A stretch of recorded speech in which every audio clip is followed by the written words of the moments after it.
Hi everyone, Jacqueline here. So today we are going to plant up some snowball bushes along the fence in my side yard. Now Rob just put this fence up this year. I was really excited to have it, but we do need some shelter here from all the snow and wind.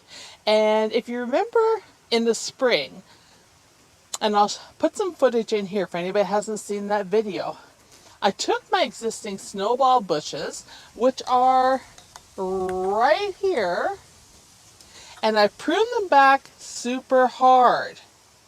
Well, they rewarded me with a ton of beautiful blooms, and I was so happy with them. A person really should do that kind of hard pruning on them every single year to get a bounty of blooms. So I have 4 snowball bushes, and I'll show you them right here. This is what they are. They are a snowball viburnum. They like full sun to part shade. They're going to get 3 meters or 10 feet high, which is perfect for along this area. And they're cold tolerant to -40. Zone 3. And of course the bloom is white flowers. They're kind of almost remind me of a hydrangea with the greenish white flowers. They're beautiful. Now, these were at my hardware store for $22.99, and I got them for half price. So I thought, I'm not letting them go through another season sitting at that hardware store out in the lot. They need to have a home and go in. You can see here, there are a lot of buds on them. They look good. So I think they're worth planting. Now, once I put them in, I'm going to have to water them thoroughly, because you can see here, they are really, really dry. And since we still have potential warm weather coming, and when I mean warm, I'm talking +8, +5, that kind of thing. There is snow flurries in the forecast for later next week. So, winter is trying to come here in Saskatchewan, and usually we have some snow around Halloween. But anyhow, we're going to plant these all in here, all 4 of them, and get them in.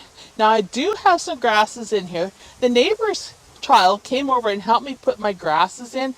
I will probably move these grasses. You'll see them here eventually, but for now they're in the ground, and I can winter them over for next year, and they will be gorgeous. Now, we have another project going on here at the same time, so there might be a bit of noise in this video. Rob is busy, and he is putting up snow fence along our driveway because it blows in so darn bad. And every year we keep saying, hey, we're going to put up snow fence.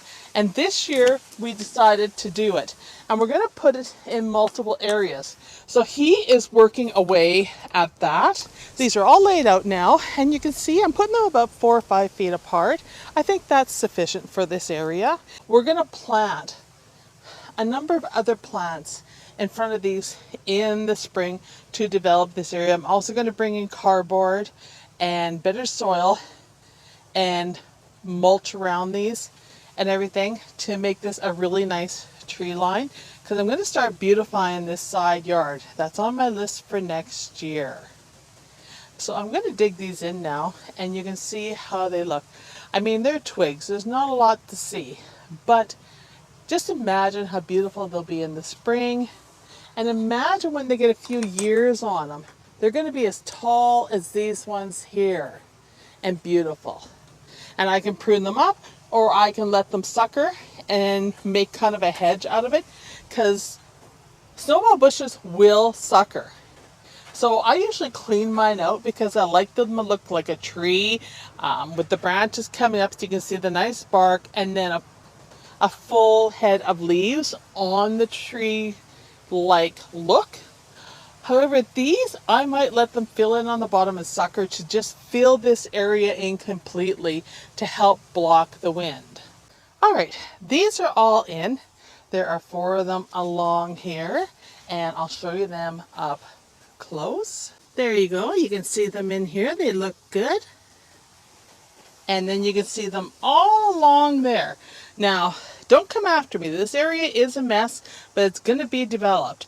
So next year it will be beautiful, but we got to run water over here for these, and I want to do a lot of planting, mulching, and of course new soil. So this is how it's going to look for now. We've got some plants in there, some shrubs, and it's a start. And this is how areas begin, brand new areas. This soil needs a lot of work because there's a lot of clay in here. You can see how chunky some of the soil is in here. But it will be beautiful when I am done. Let me go and show you another area that I've been working on. This is the other area that I am developing. It is around the trees on my boulevard. Came through, we put some grasses in here, perennials, some heucheras, I moved some hostas in here, and there are some black-eyed Susans in here. It doesn't look like much now, but it will look good when it's done, because we're going to do all those trees. Of course, I'm going to widen this out, and I'm going to expand it in front of the tree, and I'll pull the dirt back a little bit off that tree, but I should say off that spruce. But it is going to give some color to the boulevard, which is what I need. I need more color out here, and people enjoy it. So we're going to eventually do all these trees, and it will be lined with all sorts of flowers, hostas, anything I can put in there. This gets full west sun in the evenings and some east sun in the mornings and a bit of south, but a lot of shade as well. So you can see we have some pumpkins and some gourds in here. Once again, the neighbor's son helped plant this, and he picked out where to put some of these plants. I was trying to teach him, he's 6, and I was showing him how to plant, large plants, tall plants at the back, smaller ones at the front, and I was explaining him the colors of foliage and how to mix your foliage colors together. So I think it turned out really good.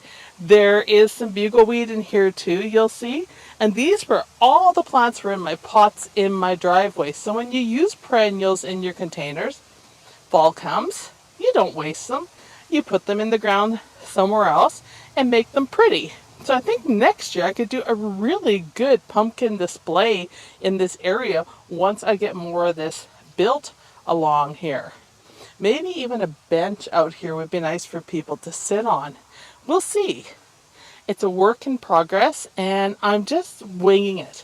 There's no real set color scheme or anything in here, as long as I color the blues, reds, and blues, reds, blacks, greens, lime greens off in here, which is what I'm trying to do. And of course, purples. So this is the stuff I've been working on in my spare time when the weather's decent, and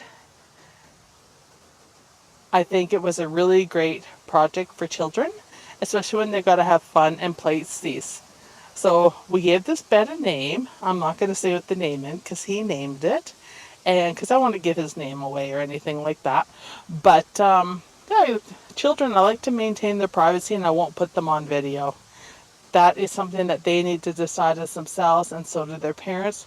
So I'll work with them and do things with them, but I will not, take advantage of them when they're so young and put them on videos that maybe they wouldn't want to be on. This is it. This is how things are going in here and what I'm doing in the yard. And yeah, it's the end of October, but you can still do projects if the weather holds and the ground is diggable. Last year I was successful with planting late, and so I'm just going to keep doing a few things here and there, but only with items that I know are tough enough. So thank you for watching this video. I hope you enjoyed it, and I'll see you in the next one. And yes, I'm going down to probably 1 video a week, but you never know. If the weather's good and I have a lot of things going on to do, you will get more. I just can't predict what I'm going to be doing at this point, but eventually I'll come up with a plan and be able to share that with you. Bye, everybody.